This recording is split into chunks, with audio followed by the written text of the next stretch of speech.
আমরা কেন বই পড়ি? আমরা যখন একটা বই পড়ি বা কোনো লেখা একটা পড়ি, তখন আমাদের ব্রেইনের মধ্যে এক ধরনের ভিজুয়ালাইজেশন পাওয়ার সৃষ্টি হয়।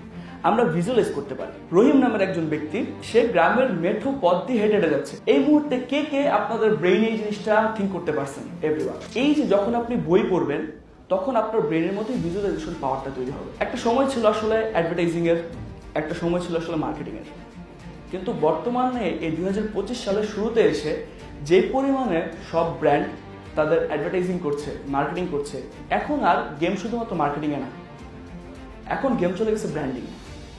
আপনারা যেই প্রোডাক্ট নিয়ে কাজ করতেছেন, যেই বিজনেস নিয়ে কাজ করতেছেন, আপনাদের বেসিক্যালি ওই বিজনেসটা নিয়ে ব্র্যান্ডিং করতে হবে।